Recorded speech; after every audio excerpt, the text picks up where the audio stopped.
espero que os outros ministros que venham aqui tenham esta mesma tranquilidade, essa mesma firmeza, essa transparência que o senhor demonstrou aqui hoje. Para mim, o seu depoimento, ele reforça uma certeza. Esse escândalo, ele começa a tomar a dimensão que tomou a partir do momento que o governo Bolsonaro altera as regras e facilita que esse monte de entidade fantasma recebesse aquilo que a gente chama de um canal de desconto no INSS.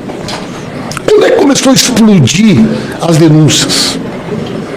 O Ministério Público Federal criou um grupo de trabalho dia 11 de abril de 2019. 11 de abril de 2019, ministro Lupe. Veio 19, nada. 20, nada. 21, nada. 22, nada. E as ACT se multiplicando, e as entidades fantasma crescendo, e as regras sendo mudadas pelo governo Bolsonaro, pelos seus agentes políticos e por essa organização criminosa dentro da estrutura do Estado, atuando de dentro para fora e de fora para dentro. E veja o senhor, não tem nenhuma denúncia, nenhuma investigação, nenhuma auditoria da CGU durante o governo Bolsonaro. Os inquéritos da Polícia Federal foram todos arquivados. E aí, o senhor mesmo aqui mostrou de forma muito clara, assume o nosso governo.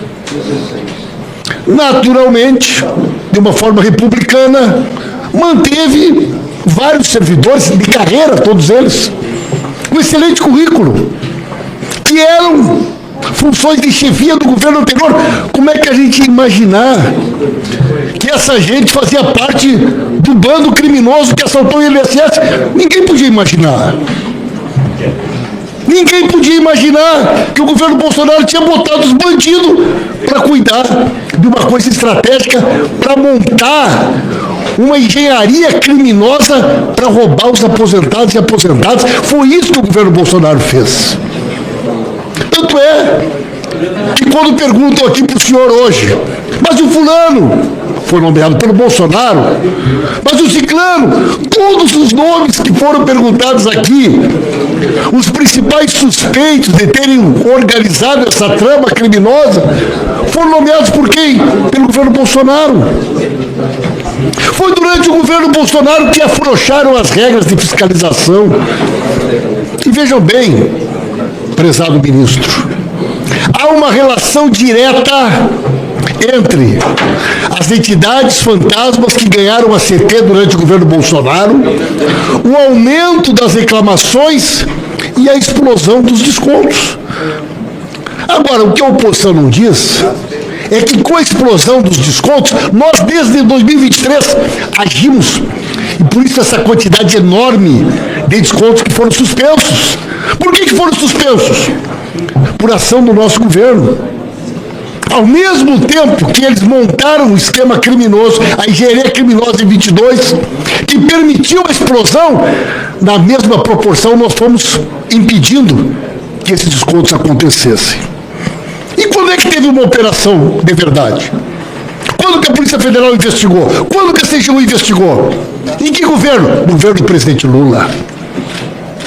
E Vossa Excelência demonstrou aqui, e chama de Vossa Excelência porque foi deputado como nós, e temos maior respeito pela sua história, pela sua trajetória, pelo seu trabalho. Nós, através da sua liderança, solicitamos mudanças, entre elas a biometria. Agora demorou, mas demorou por culpa do senhor? Não foi. Demorou da decisão tomada para colocar a biometria até ela ser implementada. Nós temos que descobrir em que caninhos que isso aí demorou, em que caninhos que isso aí se perdeu. E na medida que nós fizermos essa investigação, eu estou convencido, ministro Lupe, nós vamos descobrir muita coisa.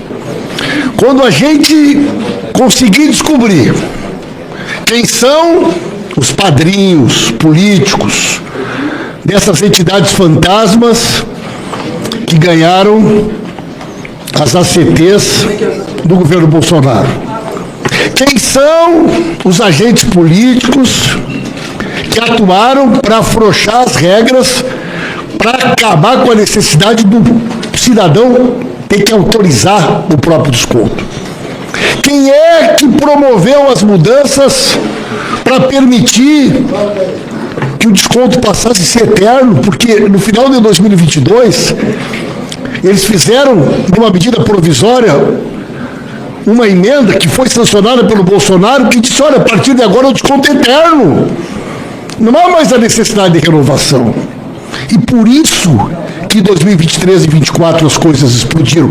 Porque a organização criminosa deixou a estrutura, a engenharia criminosa montada dentro do aparelho do Estado, do aparato do Estado. E quem é que desbaratou a organização criminosa? O governo do presidente Lula. Quando que a CGU e a Polícia Federal teve liberdade para agir, para desbaratar a organização criminosa? Foi no governo do presidente Lula. Quando que foi devolvido para os aposentados o dinheiro que estava sendo roubado desde 2016, 2017, 19, 20, 21, pelo governo do presidente Lula? Portanto, Vossa Excelência faz aqui um depoimento que nos dá muita tranquilidade e nos dá muita informação para que a gente possa continuar investigando e poder chegar, de fato, nos autores intelectuais desse crime contra os aposentados, aposentadas, pensionistas, pessoas, às vezes, de baixa escolaridade, que sequer sabiam de que forma aquela trama estava sendo feita para tirar o dinheiro da conta das pessoas mais vulneráveis. Então, eu quero dizer ao senhor que, para mim, muitas coisas ficaram evidentes e claras no seu depoimento. E dizer que, pela sua experiência, seria importante que o senhor pudesse nos dar alguma sugestão enquanto CPI, porque nós temos que pensar daqui para frente. O que nós temos que fazer, na sua opinião, a partir de tudo que veio à tona agora, para impedir que isso possa se repetir e que estas organizações criminosas que tiveram a facilidade de, durante o governo Bolsonaro, tomar de assalto uma parte do INSS e da Previdência, para que isso não volte a mais se repetir. O senhor já falou aqui em acabar com o desconto, me parece uma ideia boa, porque além do consignado tem o desconto em folha. Além do consignado tem o desconto em folha, que é um outro desconto. Esse monte de penduricalho. O que o senhor acha que a gente poderia ter como conclusões para melhorar a estrutura do Estado e impedir que os bandidos continuem fazendo o que fizeram nesse país, ministro Lupe? Posso? Perfeitamente. Bom, primeiro eu queria agradecer ao deputado a generosidade das suas palavras e a força da verdade que ela tem. Segundo, eu não sou ninguém para dar sugestão. Eu apenas posso passar, porque estou mais velho, a experiência que eu já adquiri. Eu acho que a gente não pode misturar a relação política e ideológica partidária com os fatos. Temos que buscar fato. Temos que buscar quem realmente está comprovadamente participando do desvio. Temos que pedir o auxílio da Polícia Federal, dos órgãos competentes que estão investigando, para pegar, olha aqui, apareceu dinheiro nessa conta, apareceu isso, e punir exemplarmente. E, além disso, que eu acho que é o mais importante, tomar o dinheiro que eles roubaram. Tem que devolver esse dinheiro público para os cofres públicos. Eu acho, minha modesta maneira de ver, que é a principal tarefa da CPMI, buscando a informação com a Polícia Federal, com o Poder Judiciário, e firme e duramente separar a questão ideológica, diferenças político-partidárias que nós possamos ter, e para defender o pobre, para defender o aposentado, para defender o pensionista, extinguir de vez essa máfia que se introduziu dentro da Previdência Social e não permitir que jamais volte. Muito obrigado.